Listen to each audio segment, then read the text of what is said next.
Hello, I'm Judith Pinero, Executive Director of AAMC and AAMC Foundation.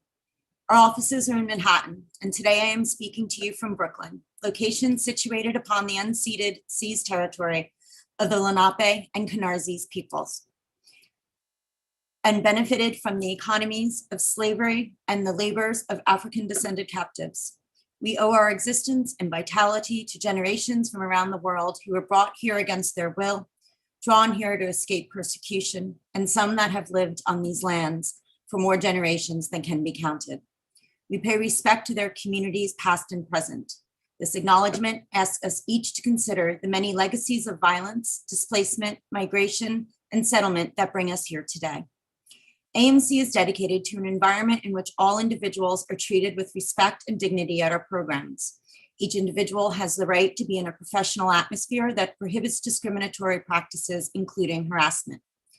Our full code of conduct policy for all our programs, as well as the outlets to make a direct or anonymous report of a violation, has been posted in the chat feature. It is a pleasure to welcome you to today's virtual discussion, the last in our three-part digital series. Should you have missed the first two, they are available on our YouTube channel. We hope that you and our community of colleagues, allies, and supporters around the globe are healthy and safe. Thank you to our attendees for making space in their schedule to join us. We're also grateful for the collaborative effort in creating this program, including all of the speakers in the three sessions. And we give gratitude to our partners, the Association of African American Museums, the American Alliance of Museums, the Association of Art Museum Directors, the Association of Academic Museums and Galleries, the Museum Association of the Caribbean, the Museum Computer Network, and the School of Museum Studies at the University of Leicester. I also want to specifically thank today's speakers, Lawrence, Sarah, Nick, Mark, and Ross. And now, to begin the program, I hand it to our moderator for today, Ross.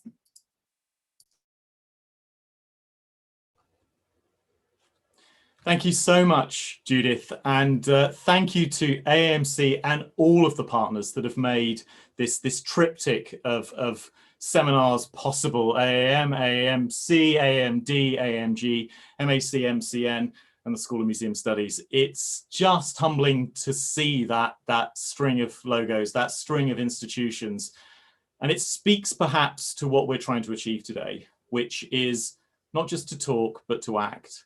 Not just to see ourselves connected virtually, but genuinely in an act of solidarity, to come together, to form new collectives, new collaborations, to respond to those challenges of the last year, those intersecting crises, cultural, political, environmental, medical, that have challenged us so profoundly and have made us all reflect quite deeply on the existence of the museum. Throughout museum studies, throughout museum practice, we've never had to start a conversation reflecting on whether even the institution of the museum itself is precarious, but we do so now. We do so in the knowledge that there are institutions across America that are thinking carefully about tomorrow and whether they can be part of tomorrow. It means questions and discussions where we're talking about ways forward are discussions where we need to tread lightly, be respectful, be minded of the context that our colleagues are in day to day as they think about their careers and the futures of their institutions, and be mindful about how hard having these debates about next might be for them. So we do that with care, we do that with consideration, and we hopefully do that with kind of kindness throughout our conversations in the next hour or so. We are at the end of a three-part conversation that has allowed us to think about past, present, and future. This triad, this triptych, this kind of trialectic of discussion between, in our first readiness webinar, that conversation around needs, and our colleagues who helped us to find a set of words that were about genuinely, deeply, authentically what our needs are, not just as organizations and businesses, not just as researching communities and curators, but as people, human beings. So we heard words like vulnerability and honesty and authenticity again and again in that first panel. So please listen again, because it felt like an awakening. It felt like a moment where things were being said out loud that needed to be said about who we are and about where we need to go next and what our needs are.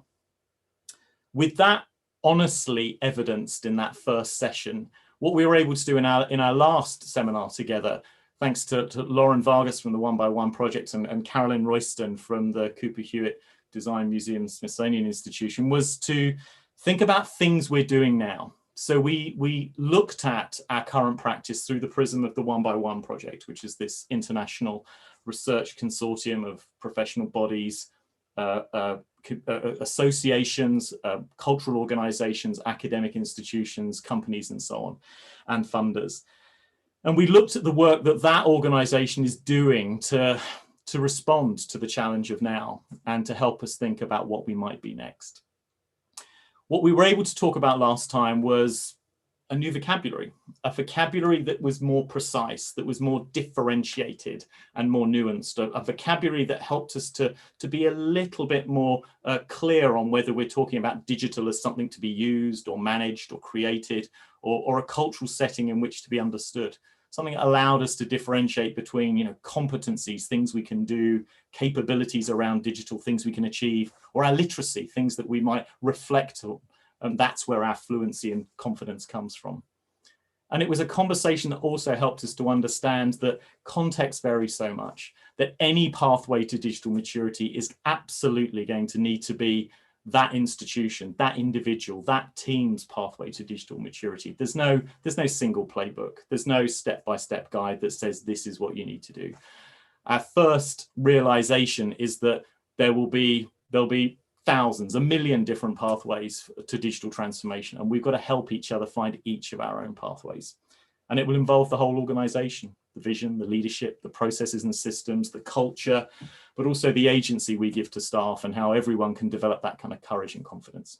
So today, in our final part then of this three-part conversation, this final act, having thought about where we've been and to understand that need, to see some of the things that are changing now and some of the tools that might work, today, I'm delighted with our panel today that we can think about some of those practical ways that we may now mobilize. I'm really keen over the next hour that we have a conversation about how we collaborate, new ways in which we might come together, new directions, who are our new leaders? What are the new forms of leadership that the panel are seeing and that we need next? How do we mobilize? How do we start resourcing creatively and differently and start realizing the talents and assets and resources we already have, that were already there? I'm keen for us to start having a conversation about our intention as well. Are there a new set of principles? Are there a new set of assumptions, new words, new ideas, new starting points, new a priori categories we have to work from, a new logic, a new syllogism for art practice and art museum practice? And if so, what is it and how have things changed? But finally, let's make sure at the end of this conversation, when everyone's had a chance to speak on this panel and we've engaged with questions from all of you that are following us across America and around the world today, let's give ourselves at the moment at the end to make a commitment, to make a pledge, a declaration of what we are going to do now. What are we starting to do tomorrow? What's our action? So this will be a lot of talking and this will be a discussion, but this is meant to be the beginning of something and not the ending of a three-part conversation. So it's an absolute delight to welcome the panel, and Lawrence Charles from the National Gallery, Sarah Urquhart from Virginia Museum of Fine Arts, Nick Honeysett from Balboa Park Online Collaborative, and Mark Osterman from Lowe Art Museum. Thank you so much for your time. You are all running institutions, running teams, and leading extraordinary projects. And for you to give an hour of your time to contribute to this, I really do appreciate it. So let's start our story. Let's lean in now, let's listen actively together, and let's start to piece together what's next.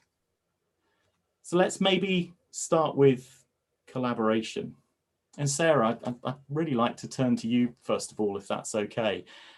Thinking about what you've seen and thinking about how we might come together now in the digital space and around museum technology in different ways. What are you seeing? What are the new forms of partnership that you're seeing in your own work and around you. Can you start to paint a picture of, of what that's looking like because of the pandemic, after the pandemic, however you want to approach that? Sarah, what are you saying? Sure. Well, I think for me, it's really about a shifting of prioritization of the digital and a shifting of the way I was seeing it. So in our case, we really had deeply collaborative relationships already set up, and we were using those. So it might be helpful to just explain a little bit about the project that I was in the midst of during the pandemic. So I curated an exhibition called Working Together, Louis Draper and the Koinge Workshop.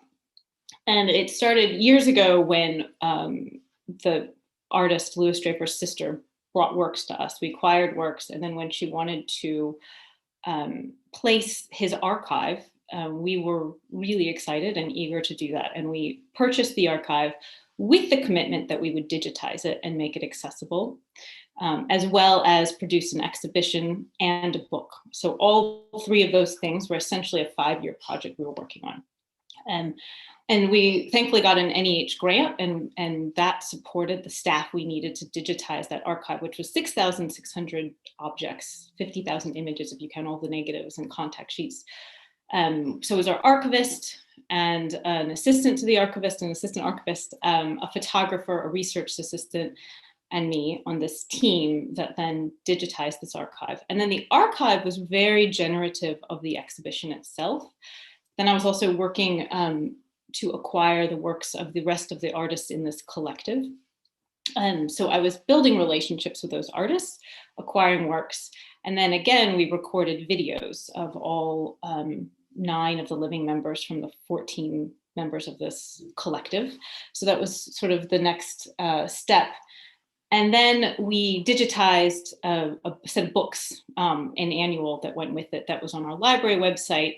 And we were thinking about how to incorporate these into the online, not online, we were thinking about how to incorporate this into the on-site experience. So we were thinking about, you would come into the exhibition, we would have the photographs, but then we'd also have the archival material in a case, and you'd have access to the portal there, to the archive. And we'd launched that as a separate website in the archive. You would, towards the end of the exhibition, you would have the Black Photographers Annual there to look at in a case, but then a flip book so you could look through each thing digitally, and then you would have the artist interviews to listen to. So all of those relationships were, and I was working closely with our, manager of interpretation and our interpretation coordinating manager to think about the on-site experience. When the pandemic hit, of course, and the exhibition had to close and the museum had to close, all of a sudden, we had to think through what we had and how we could use that to create a digital experience in the absence of the exhibition, which had really only been open a matter of weeks. And that was when we really engaged the collection module that we already had. And that was really my big eye-opening experience to realize the tools we had that I just hadn't had the time, I hadn't given the time to really understand and hadn't really engaged. And so then we just entered into this, also, the ways collaboration change when you're distant and yet totally in each other's lives. So, we're managing children at home at the same time as we're trying to think about how to do this. We're doing this from our own individual spaces. So collaboration changed in the nature of the kind of relationships and the way home was a part of work at the same time.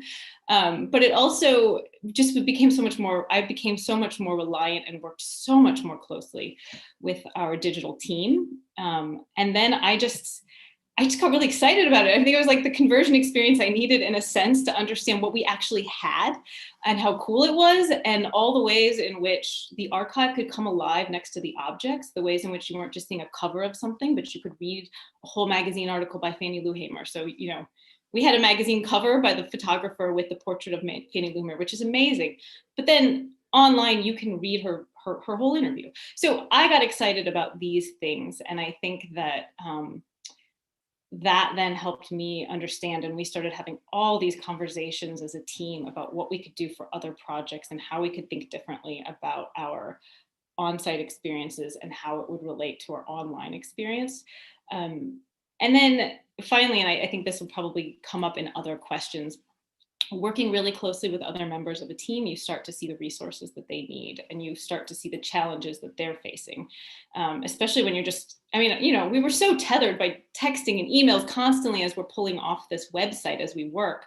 And so getting to kind of see the back end of how we were producing it was so helpful for me as a curator to understand where there were roadblocks, where there were challenges, and how that worked across divisions and teams, and how we could think about how we would communicate differently in the future, to kind of identify those challenges. And so there's a few of the ways that I saw things shift during the pandemic. And Sarah, can I just ask you, there's just something, there's a really interesting link, and I don't know if it's just a poetic link that I'm kind of reaching for, or actually there's something a little bit more profound, but it's the way the artistic community, the way creatives have always built imaginative ensembles and collectives, and have mobilized in interesting networks and communities and been resourceful. Is there anything going on there that, you know, the way that you've worked with artist collectives, the way that you've studied those collectives historically and in the contemporary, that is giving you inspiration, that we're learning from how our artists mobilize and self-organize? That's a great connection. I saw that more in our symposium, actually. So we had planned an on-site symposium, which we had to shift to webinar format like this. And we'd had a two-day symposium shifted, I mean, two-day symposium planned, which then shifted to we decided to do a 7-week series of an hour and a half to 2 hours every night. And the artists themselves were so wonderful in the ways they were adapting and we were adapting. And so I can't tell you how often we use the title of the exhibition, Working Together. It is not an overreach to make that connection, because the group itself constantly had to face challenges and worked together, and they would use that phrase. I mean, we would smile when we'd say it, but never more than in the pandemic did we have to work together to figure out how to make all of this work. Really, just on the turn of a dime, we had to figure out how to make all of this happen.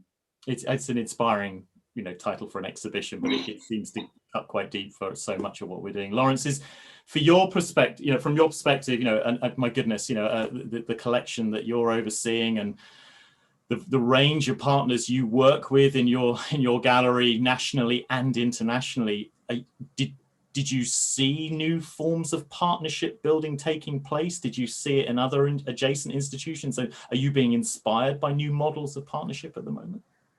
I think it's, I mean, Sarah's made some really excellent points there just about the internal collaboration. I think that's a really important point to stress about what's happened during this period and kind of, but on the sort of the external side, yeah, I mean, there was in the UK, a lot of conversations, a lot of cross-institutional conversations very early on, and they're always very hard. That level of collaboration is talked about a lot, and it does happen, but possibly, you know, from an external person thinking about museums and culture, probably thinks it happens more than it doesn't, and it doesn't. And I think this has kind of been a real moment in time to make that really happen. I suppose that the primary really key case study for us really is out of those conversations. We have a thing at the National Gallery called NGX, which is a space that's been developed specifically to look at the future. So it's quite interesting. That project's only been going for a year, and then this has come along, and it's had to change quite significantly with the projects that were involved in there,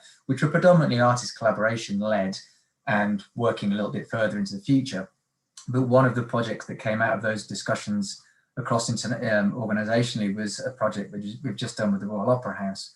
And that was really about a couple of things. How do we stimulate something for, you know, the creative economy that is really struggling right now in terms of artists and creatives and freelance practitioners, and also the kind of access to our material and culture, and where does the role of two national institutions play in that in terms of a project. So it ended up being a series of micro commissions that have just been awarded, and it was about two organisations coming with assets and saying, what can we do here? What is this? You know, let's have a response that is built around this, and let's offer some commissions that can actually kickstart something, that can offer something that is a bit more open, that is trying to address head on the diversity issue around some of these things. And it's been a fantastic, so far a really great collaboration. But two institutions have to be very open with each other about what assets they've got and how they could come together, and the IP they might want to have in that process, and how that works with artists and creatives. So I think a small example, but to do it on a national scale and to do it with two big national organisations was really, really important, and is proving really, really interesting. And I think there just needs to be more of that, basically. And I think we as a digital team, there's a reinvestment in digital at the gallery over the last few years, and partnerships were always really core to that.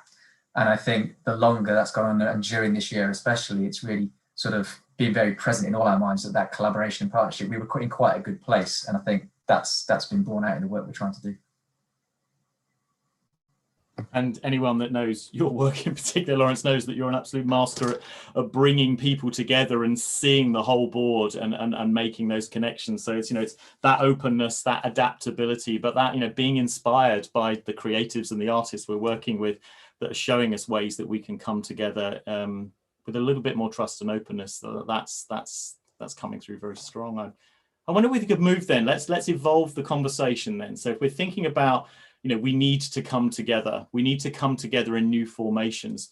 Nick, I guess the other thing we need as we come together is we need to think about what direction we're heading, and we need to think about who leads and what are those forms of leadership. Now, because of your work and the collaborative you bring together, you must encounter many different models of leadership and leaders, and you can see a whole community of them.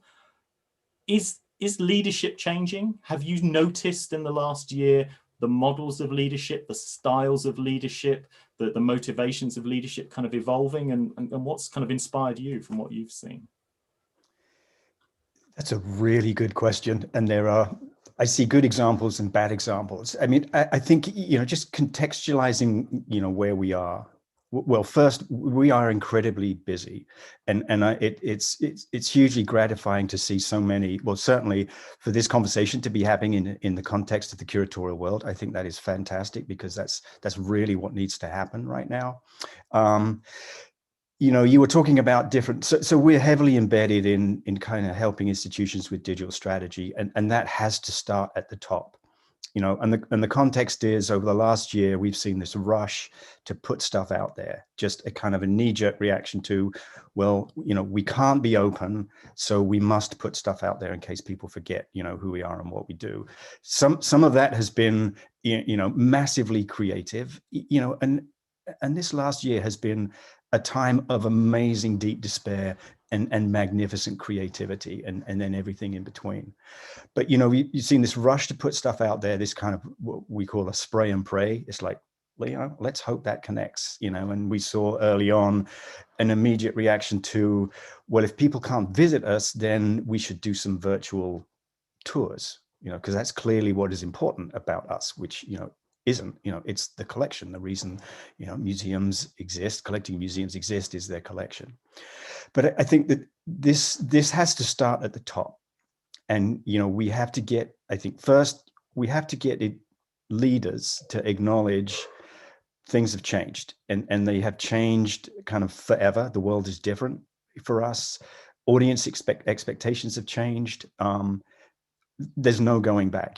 We are stuck with this. So the trick now is, how do we be a lot more strategic and a lot more thoughtful about what we put out there? And I think, we see a lot of museums struggling with this kind of massive production requirement of getting stuff out there. And I think I would encourage everybody to just pause and step back a moment, reflect on what you've done and what worked. I think we have to get the leaders to understand what we're facing is not a marketing and communications problem to solve, right? This is an engagement problem to solve.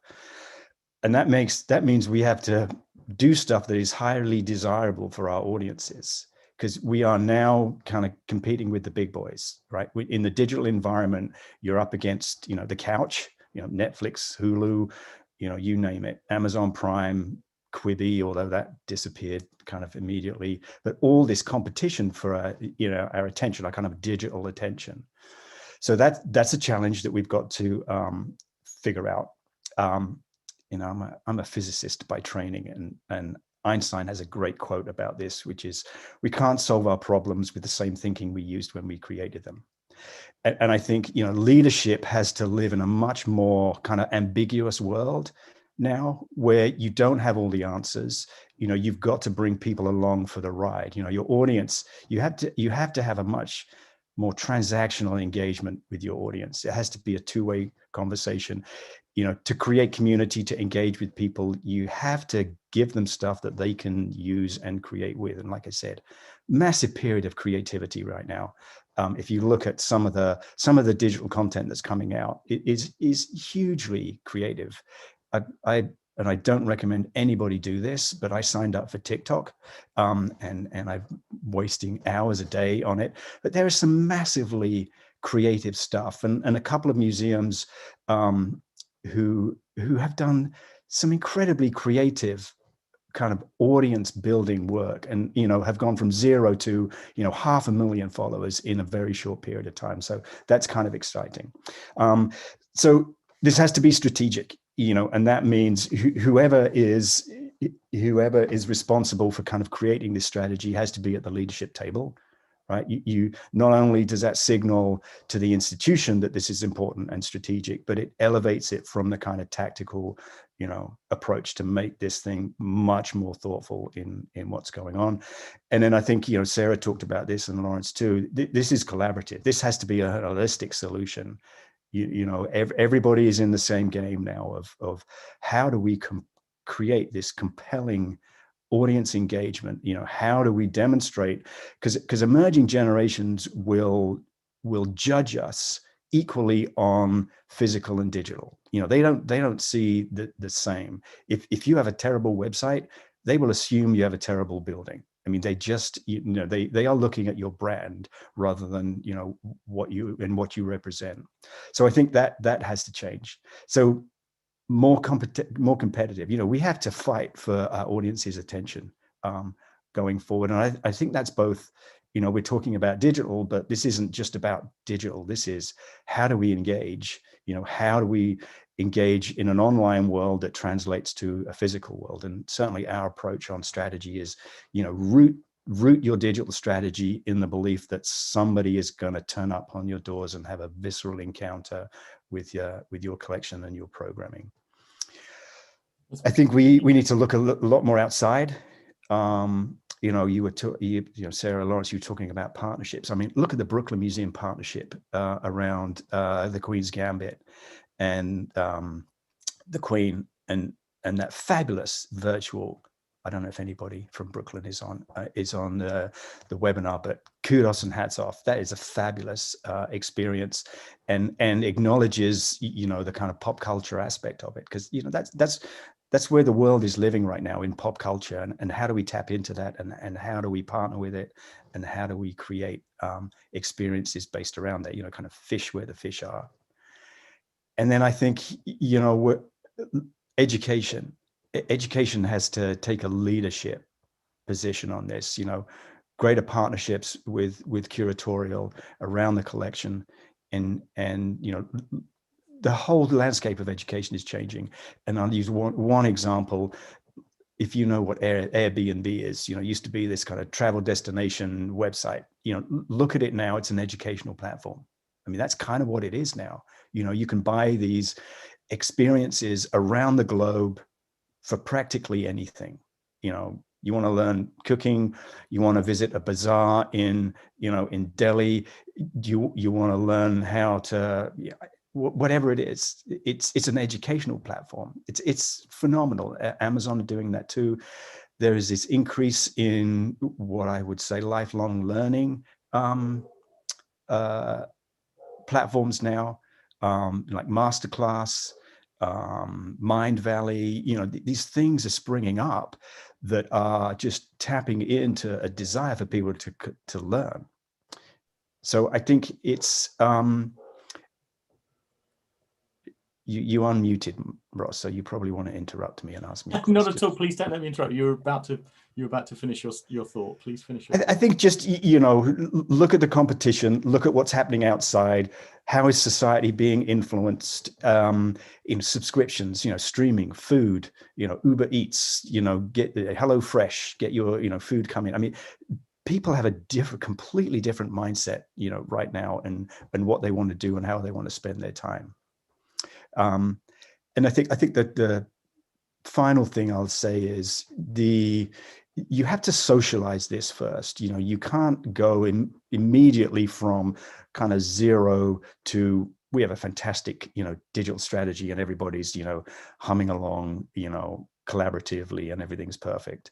You kind of have to socialize this stuff. And, our recommendation is, kind of force that socialization, that collaboration, bring stakeholders together, get them thinking holistically about activities and what you're doing.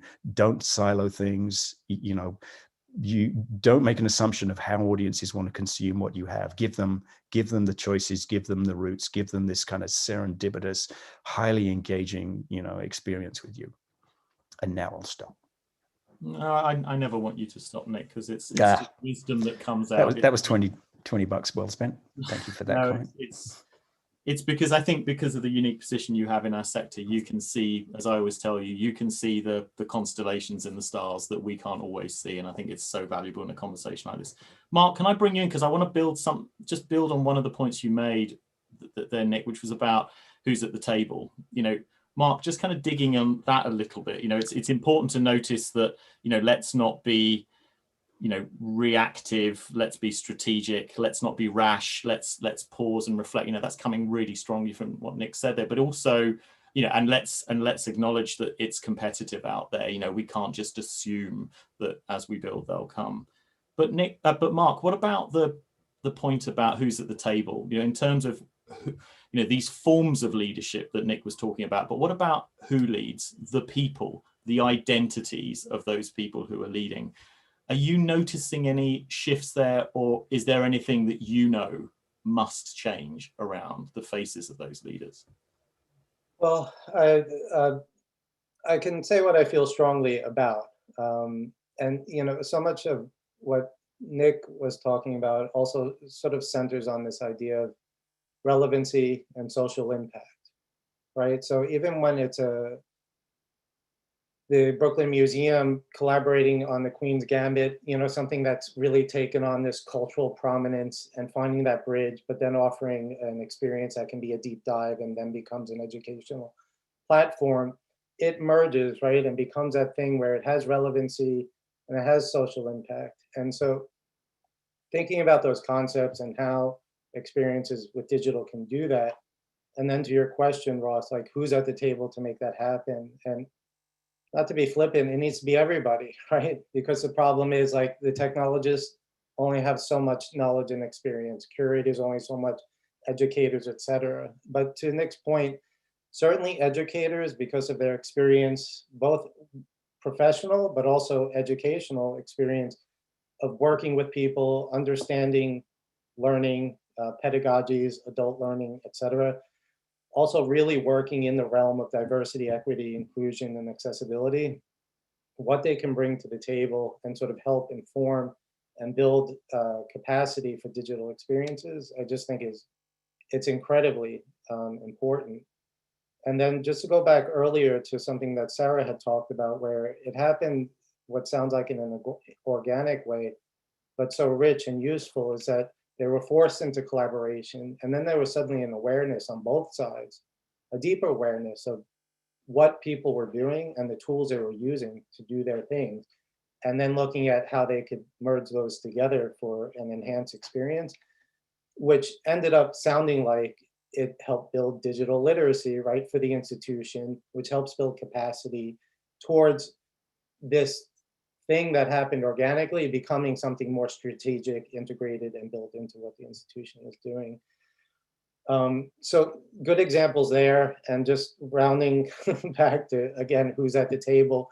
It's so important, this idea of integration, right? We're integrating these digital experiences into what we're doing. and how we go about doing that. So just quickly, other things that are really important to me are co-creation. So how that may happen internally, whether it's between curatorial, education, and digital, or that's engaging the community, right? And you are now sharing authority of what you're doing and going through a co-creative process. And then lastly, I think that this other important idea that I've become vested in is iteration. So not doing these huge projects, that are big and flashy, but being a laboratory for learning and experimentation and throwing ourselves out there. And that's when we're ceding some authority, and you can get into the co-creative process because you're not constantly worried about some final huge project, but you're more interested in this engagement of the co-creative process that's constantly iterating itself for improvement and creating a feedback loop where people are continually collaborating and moving ideas forward. Mark, can I stay with you on that? Because that idea of what we have and who leads and how we collaborate, but it kind of connects a little bit to, I guess, a thought process around mobilization. So we've thought about collaborating, we've thought about directing. Now let's think about mobilizing. So can you say a little bit more about your experience in the last year or so, and how maybe you have looked into your own organization and thought, actually, we have the assets, we have the resources, we have the talents and experiences here. How could you give us a bit of an insight into how your organization has been kind of noticing, remembering, and then leveraging kind of the resources you had all along?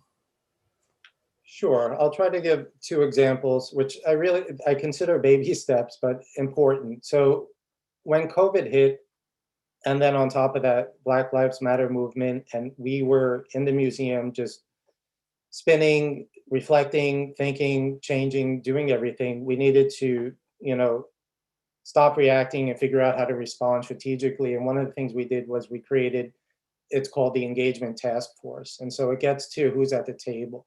And so this task force had members from every single department within the museum. And its intention was initially to respond to what was happening, but to do it in a way that everyone was at the table and that we were learning from each other and ending up with an enhanced product that made sense, and also building a way of working that was, I guess, enhanced collaboration for our institution. The institution is small and scrappy, so everyone collaborates at the low, but I think this was setting up a more formal structure of how we may work going forward. So that helped build advocacy for people in their own areas and how their work may end up getting reflected in a final product.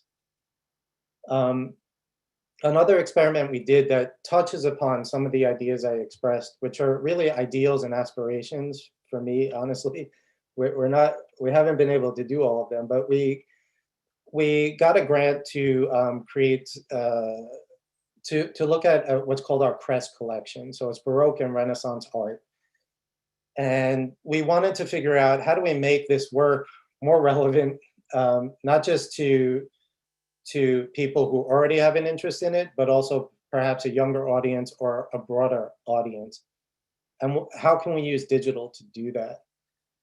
And so quickly we realized it needed to be an interdepartmental experience where we're working with education, digital, curatorial, collections management, et cetera, and working through that. And so, through discussions, we just sort of came to this, and education played a real lead role in this, thinking about that, again, ideas about relevancy and social impact for something that exists. It's one of the core parts of our collection. People really love it, but just doesn't have a big audience. And so we tried to figure out what kind of lenses can we give, Baroque and Renaissance art that helps make it more relevant and have a bit more social impact. And so a few things that we did were we created these lenses. So we have, when you go on and you look at these works, you have the art historical curatorial view of it. You then have something called symbols and stories, and that's based on educators' knowledge and experience, both anecdotally, but also through qualitative and quantitative research, that people are driven by stories in art, and it draws them in, and it's an area where they begin to work and decode things, and then it can build them and enhance their visual literacy from there. So using that idea, these particular works are super rich in stories and symbols and icons that still affect our everyday life, and people are fighting over, having wars over, etc. Then we also had a section called Contemporary Connections. So we figured out what's happening now that relates to the content of this work. So again, another way to do this. And then this was a small attempt at co-creation, but there's a section called Your Voice, where we ask people to contribute, what do they think about this work of art? And so there are 5 prompts, anything from, does your background, in any way affect how you, look at and interpret this work of art? Write a haiku about this work of art. What are 5 words that come to mind when you look at this work of art? And so within the digital experience, we actually have people's responses that people can read. They're very non-curatorial, and they're very your average everyday visitor.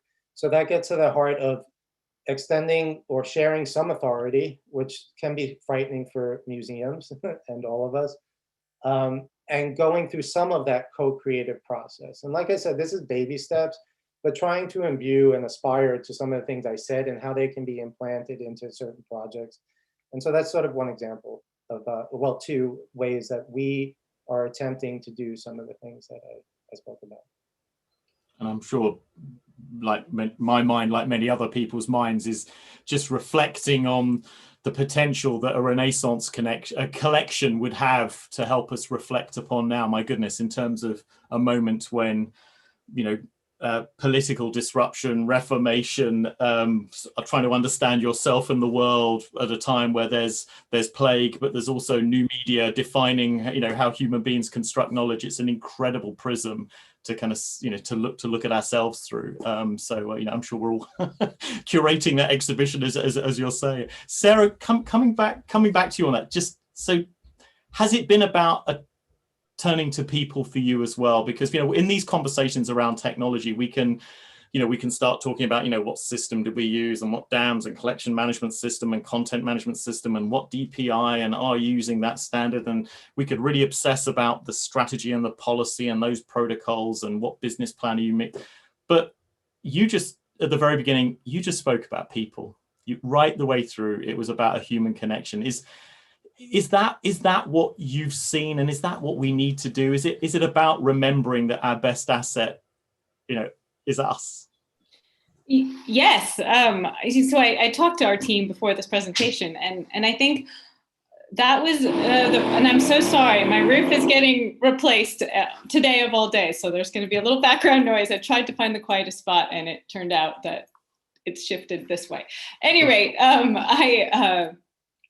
when in talking with the team about it, I think the thing that came up the most was, the digital is always tethered to the real in the shape of the people that are producing it.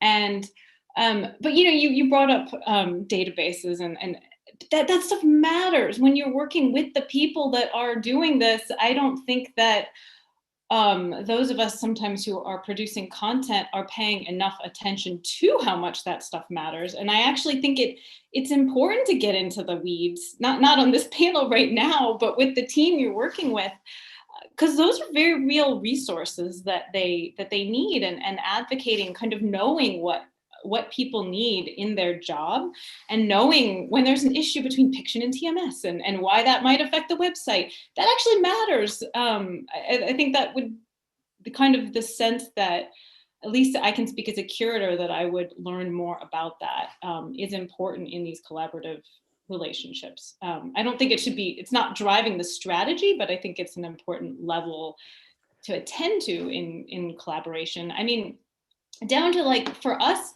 digitizing the collection involves photography more than anything. That's a huge part of what we're doing. And, our photography lab we're in an older part of the building, and the door doesn't fit a number of large contemporary works. So it takes a lot of collaboration to think about how we're going to photograph some of these pieces that we're going to put online.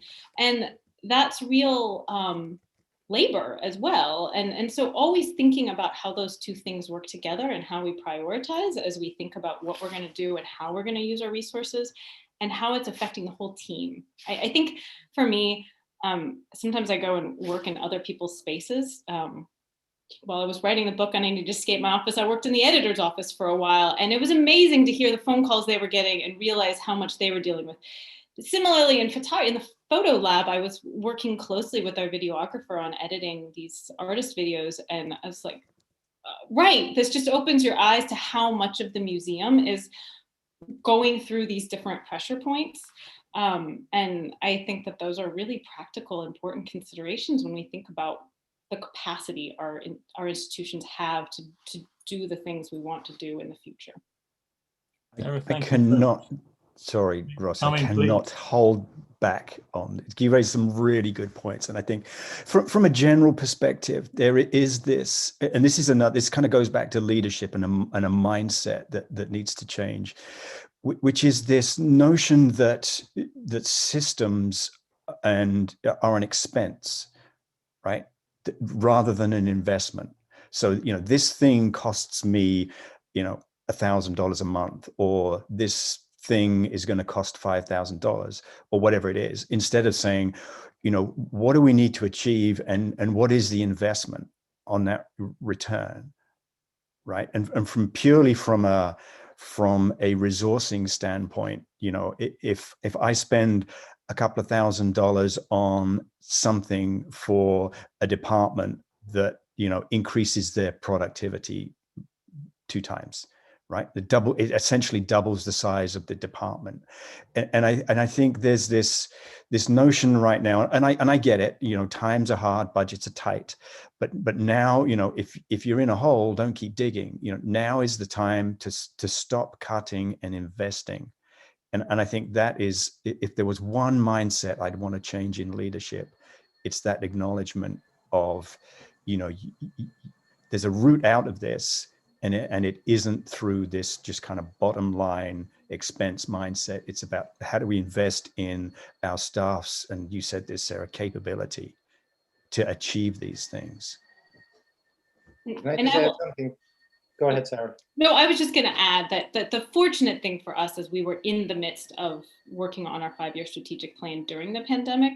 So it was actually a really wonderful opportunity. I mean, our leadership really was listening. I think working on a project in that circumstance was really a great opportunity, because, we're planning an expansion, and the placement of the photo studio, like all of these kind of nitty gritty things really matter as we move forward. And so anyway, just gonna add that. Mark, did you want to jump in as well?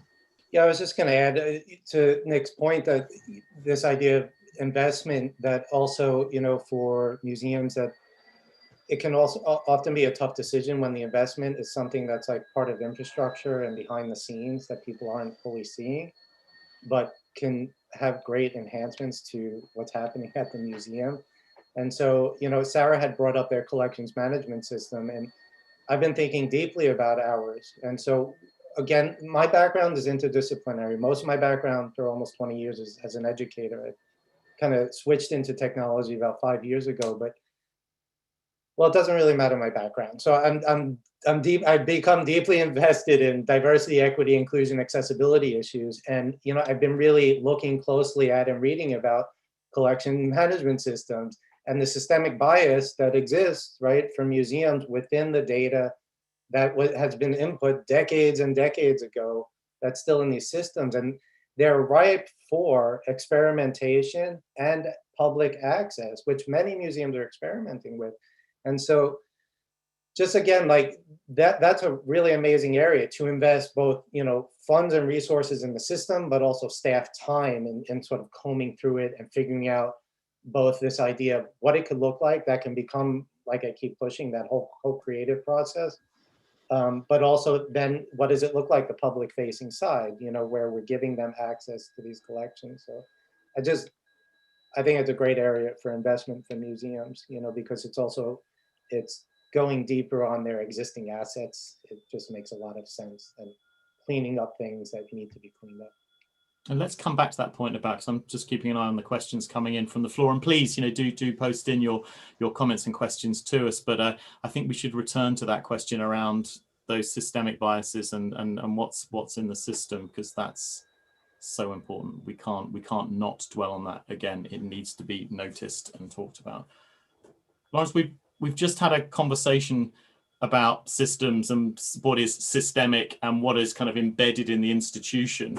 Can you help us step back a little bit? If we've asked questions in the last sort of 45 minutes on, on how we're going to come together and who's going to lead and what does leadership look like and where are the resources to do it and how can we mobilize them creatively? Can you help us turn our head to why we might want to do this and whether the rules of the game have changed? And I don't mean that to be a glib statement, but whether some of those principles, some of those components within the systems, the tools, the institution itself, just the lexicon we use, our mindset, whether some of those templates and principles that we've always worked from, actually whether we need to look at those again. Is it as profound as that? I think it is. I should have mentioned that the project I said at the beginning, the title of that project is The Rules Do Not Apply. And it's kind of, we had that as the crux of it, because two large institutions had, we're in a different mindset. I think, there's so much to come back on, and this all intertwines with a lot of what's been said already, I think. Obviously, I think at this moment, because of what we've been through and where we're heading, I'm quite optimistic, especially coming from a background of being in digital and culture for a number of years, because I think the rules have changed in terms of how we consume culture and what opportunities that now opens the door to. Some things that have already been said around this, realizations internally, but I think also externally from a user point of view, from an audience point of view. Things have changed where people are more willing and able and ready to consume culture, consume the digital versions of culture. And therefore those barriers have kind of maybe dropped before. And I think that's something we have to reflect on for many reasons, because I think there's a changing landscape. So on the one hand, it gives us these opportunities, the digital reproduction, the kind of access to collections, which we've all done for many years has changed. And so how do we use those assets now? How do we create that engagement around those assets? Because people are really, really willing and able to kind of look at that digital reproduction and actually have an engaged response to it, whether that's an online course, whether that is, some of the things we've been doing around meditative experiences via YouTube, whether people are willing to kind of dive into this culture now. And I think when you look at that in connection to what an exhibition is, that's where we're thinking next, is because everyone, again, we've all been looking at what does that digital exhibition look like, whether it's a tour, what is that format? And it all boils down to formats, essentially. It's formats and audiences.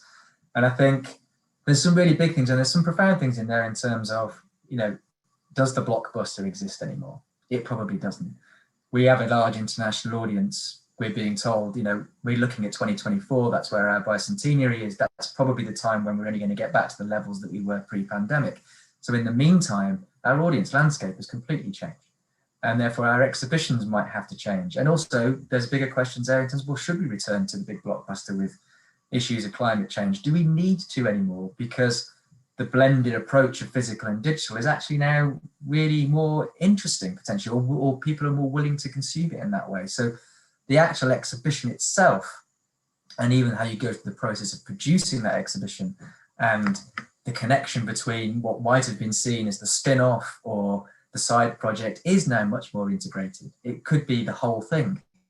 We've just been in the process of, I wanted to mention it because it sums up quite a lot of the conversation so far, an exhibition we've worked through throughout the pandemic was due to launch, called Sensing the Unseen, Step into Gossart's Adoration.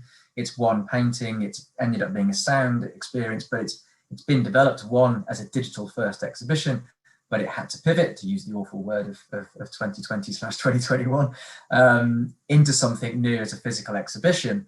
And that has been brilliant because it was collaborative. We were taking design thinking and human-centered design approaches embedded within the whole project. It was combining collaborators, technologists, plus interpretation experts, plus sound people, all coming together on a level playing field. And the process that we were taken through and the process that we've gone through by using all that methodology, and the outcome, because we worked with 70 audience members right the way through the project in terms of user testing and prototyping and all the stuff Mark was mentioning about iterative processes. And the outcome has been really well received, not just publicly, internally as well. And I think that for us is a massive mindset shift in terms of thinking more about your audience, involving them much more closely, testing those assumptions, being open to the change that's going to come throughout that process. And what you'll end up with is designing for a better experience. Other sectors know this.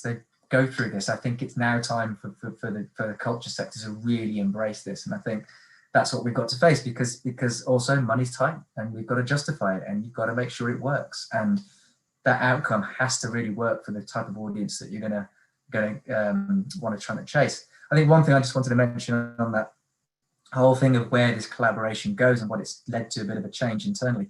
There's always been this holy grail of data connection throughout museums and galleries. And it's, you know, we've all put our APIs out there and we've all gone down that process. And there's never been, I think, that collective connection has been a bit of a struggle. I think there's a real moment there now as well, because to tell those stories well and to do that international collaboration that we might need to do, there's some questions we have to answer either through data sharing or IP sharing, or kind of how we get to that model to produce these new innovative formats that are going to be facing us that we can now achieve.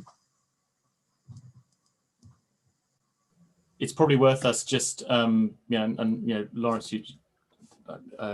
maybe this is something your museum's connected to, but in the UK at the moment, American colleagues may be interested in an initiative towards a national collection, a TANC, T-A-N-C, and it's about building those connections that Lawrence just been talking about. So this is about £18 million worth of government funding. So obviously UK, very centralized approach to those 2,500 museums, with our 60 maybe national museums, 500 local authority museums, and many other types of museums beside, including about 500 independent museums. But the UKRI, the UK Research and Innovation sort of funding council, has the billions of pounds that come down from business, enterprise, and industry and skills part of government.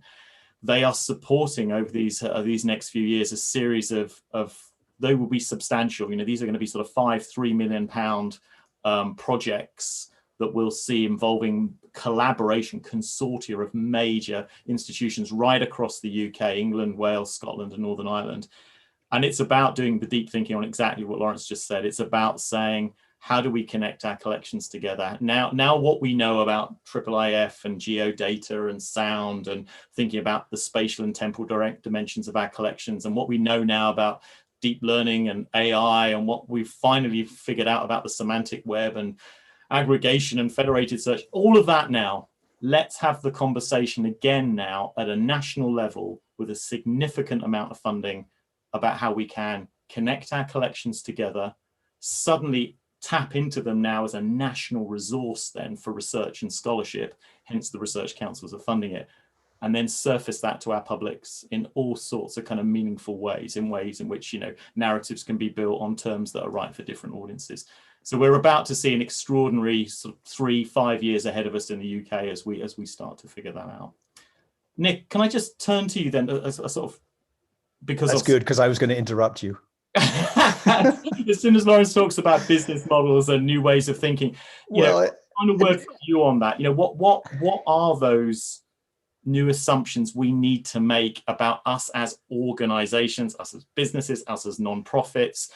Lawrence has so beautifully articulated that, exhibition and audience and blockbuster and collection, these fundamental sort of unassailable tenets of the museum. Actually, we're going to have to look at those words and go, is that still us? From your perspective, from a business perspective, what else might we need to kind of go back to and kind of shake out the tree? It goes, well, just to tee that up, did you Brits and your acronyms, so TANC,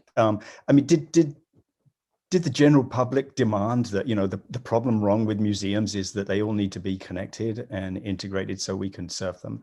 It's a little flippant, but it kind of tees up.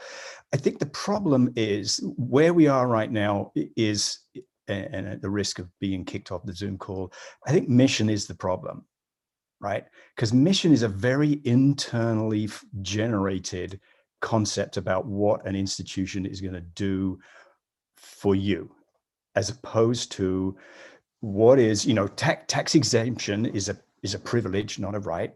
So what are you doing for your community, who are losing tax dollars because you exist, right? So think about, I always encourage split your mission into two things. Think about social obligation, right? What is your social obligation to your community, and how are you delivering that?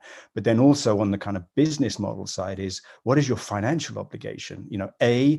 what is your model to support the collection, because that's why you exist, and what is the model to support all the programming and education you're going to do around it.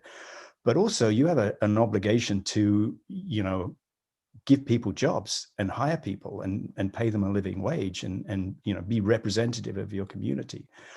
And I think that's a hard lift, I think, for institutions to kind of flip that model of, we really do need to be thinking about what, it's kind of a Venn diagram, right? What do we want? And this goes back to what Mark said, what stories do we want to tell, but what do our audiences want to hear? And then what is the sweet spot in that? And I think, with respect to business models and partnerships and all that kind of stuff, a lot of, when we work with museums, the constant question is, so who's doing this well? And this is particularly around who's generating revenue from digital activities. And it's like, well, nobody, because if they were, you'd know about it and you'd all be doing it. But I think it's more about, don't look inside the field for this, right? Because that's kind of an echo chamber of innovation.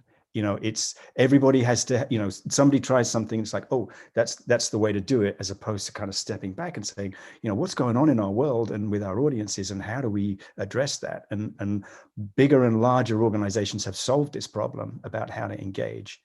And I think, one of our primary objectives right now is around kind of loyalty, and that translates to repeat visits. So when this all comes back, how do we increase our repeat visit? Because if your average repeat visit from your community is, let's say it's 2 or 3 times a year, if you would increase that by 1, that's like a 25%, 33% increase. That's huge. So how do we do that? Well, I think, again, Mark was talking about stories. Why is Netflix so successful? It's because it's this kind of periodic narrative, this kind of serialization of content. And I think we need to think more about, how do we create kind of more elemental content around our collections? How do we let people put that together? How do we give people more compelling reasons to come and visit us kind of more often? So, often that's tied around exhibitions, and increasing the frequency of exhibition programming is probably a very heavy lift. So let's rethink that. Lawrence was talking about digital first. Let's have an evolving narrative on your digital channels, and how might that translate to some kind of evolving narrative on your exhibitions? So, get away from this, finished product, and kind of live in a more ambiguous kind of, developing kind of mindset around, how you're engaging with your audiences. Give people a reason to visit you more often, they'll visit you more often. And that's both digital and physical. Let's talk about the evidence for that then, Nick. That you've taken us to a great place. I'm going to now turn to the questions that are coming in. Thank you to everybody who's leaning in and articulating. And when you ask your question, you're probably helping those people in the room who are thinking exactly the same thing. So thank you for those people that are leaning in. Sarah and Mark and Lawrence in particular here, from the perspective of your museums, a couple of questions we've had build on what Nick's just said.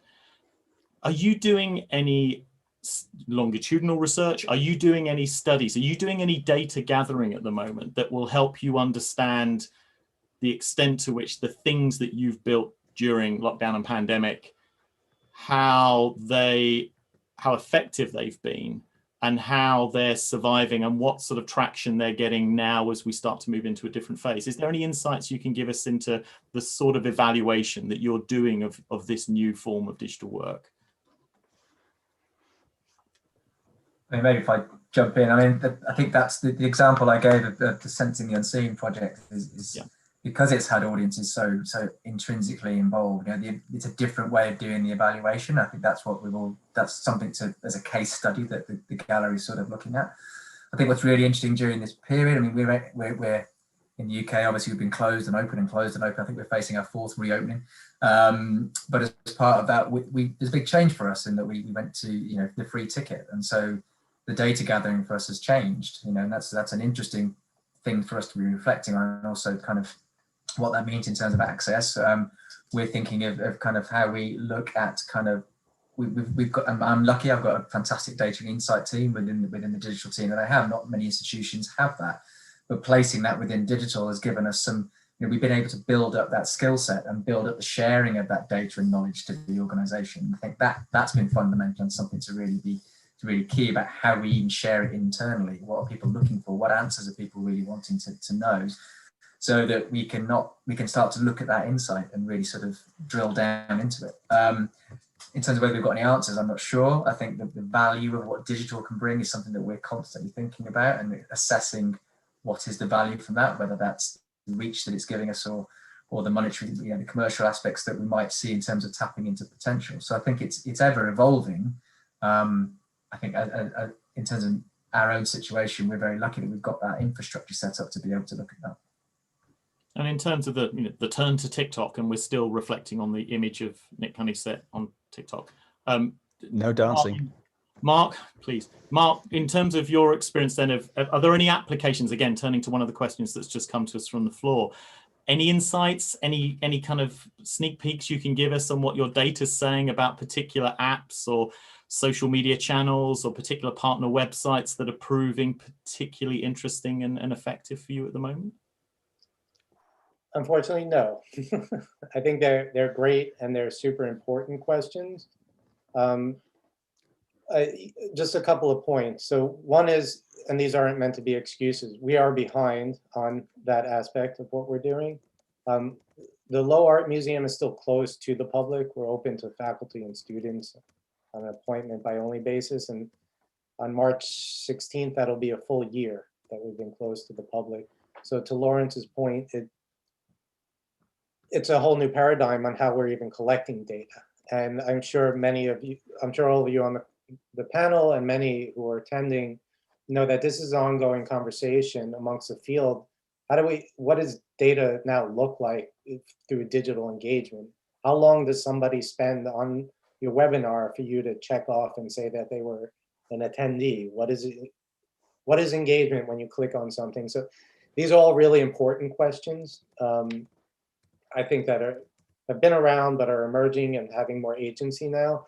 And what I can say is how I'm hoping to look at addressing it in a collaborative manner with my colleagues is that we have like an annual planning meeting coming up in April that looks at and thinks about our programming, but will include how we go about assessment and evaluation. But what I'm throwing out here is, like I said earlier, that, in many ways, digital is everyone's responsibility. Assessment and evaluation has consistently almost always fall onto education and then also with visitor services. But, the data we're collecting makes us accountable, and everybody should and needs to be accountable. And so my hope, or again, my aspiration, is to bring more people into the experience of data collection and its analysis and reflection within our institution. And so that's what I hope to, again, something else to come out of something like that engagement task force group, is that we make each other more aware of what those challenges are, how important it is to do this, to have a strategy, to have the tools, et cetera. So that's where we are on it. Unfortunately, again, I feel we are behind, but it's a new world, and we have a lot of work to do to figure out how we want to approach data collection and assessment. And one thing I'd like, as we enter our last 5 minutes, I'd just like to then think about that new world and that new form of data production. And Sarah and Lawrence, please lean in here. And particularly Lawrence, I think what you said about Sonic is a hook here for me on this. It's cycling back to Mark, what you said about accessibility and diversity and equity and inclusion. And I say this as a visually impaired person, so someone who's kind of differently abled who struggles with the world every day because of low vision. So to what extent has the forms of digital production over the last year made us stop and reflect about the accessibility and the sensory experience and encounter of museum? Because we're not there, because we're asking everyone to look through a letterbox, to look at something rectilinear and planar and flat, because we're having to start thinking about these new sonic channels and visual channels, because touch is no longer there, is there anything in your practice, or is there anything that you're seeing that gives you hope that this could be a moment where we get to reset and reframe and recharge the conversation around accessibility and disability in design? Is there anything the panel would like to comment on that? I think you said the word design. Yeah, the word, I mean, it's design practice, and it's building that in. I think I'll refer back to the Sensing the Unseen exhibition, because we worked really hard on that to make sure that it was a key factor of, access was a key point. During the project, it changed. There was a lot. We went through 35 different types of prototypes. They were all tested. We had, accessibility consultant on board throughout the whole project. And one of the big things through the COVID switch was actually that we moved to a gestural interface and kind of really explore what a gestural interface was going to be for examining this painting, and kind of like really getting close to digital examination. But gesture was really part of that. And I think, but, we worked with a sound artist who actually, has also got a hearing disability, and that was brilliant anyway, because therefore he's constantly thinking and was constantly working with what's going to be the most optimal experience, and then also what other types of experience do we need to offer alongside it and integrated in it to make sure that we can give the best access. And I think, it's kind of a unique project for us, because it's the first time we've worked in a very different format and really presenting a different kind of thing to what we traditionally do in terms of a painting show. So I think we've learned a lot through that process, and I think it should just open up doors to say, well, what are the access points that you need to offer throughout the, in terms of making sure that it works at its core, in terms of what are you designing that in from the very beginning, is I guess what I'm trying to say, rather than again it being about an add-on afterwards. For the first time in the history of museums, I think we've all been disabled by design. Everyone has been disabled by design in the last year, and I think suddenly everyone's become aware of questions around accessibility and design like no time before. So I think we have a moment. We have a minute, 2 minutes to go around the room and just get a statement from everybody.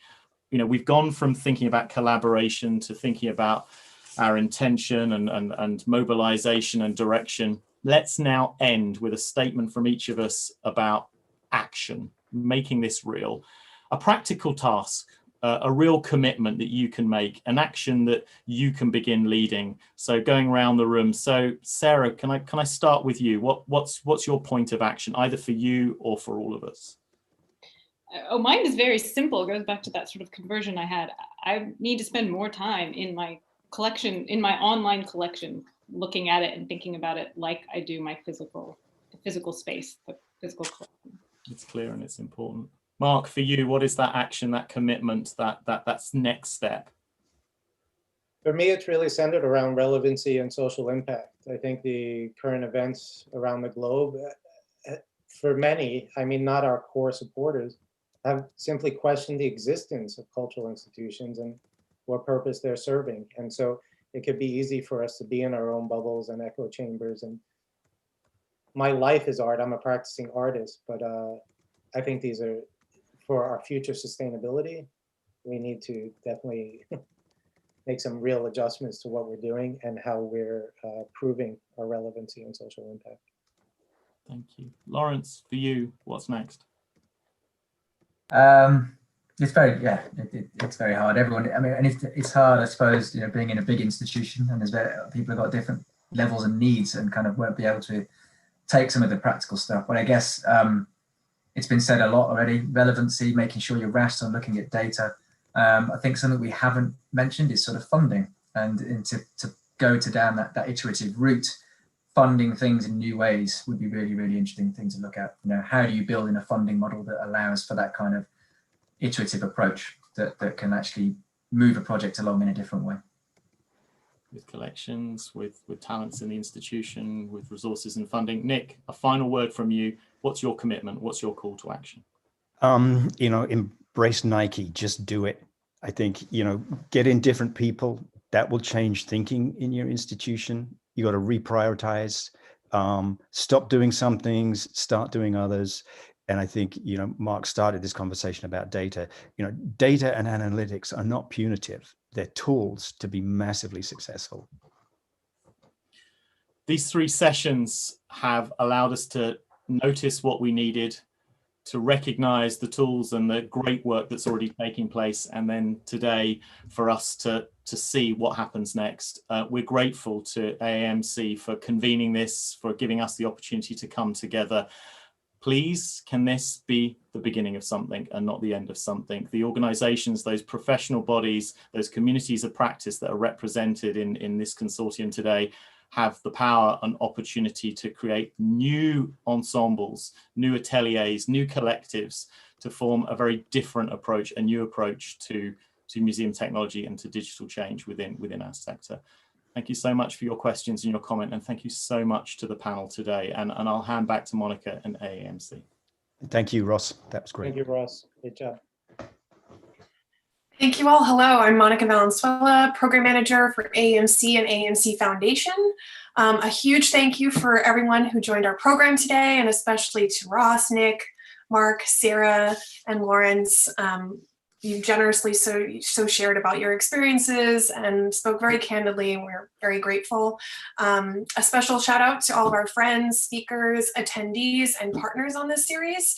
In the spirit of some of the themes that have come out, we can't do this without coming out of our bubbles and collaborating and learning from one another. So thank you. If you'd like to revisit today's conversation or share it, or any from the series for that matter, a link has been posted in the chat. And we hope to see you again at a future program. Hope you all stay well. Thank you again, and join us again soon. Thanks, everybody. Have a great day. Bye.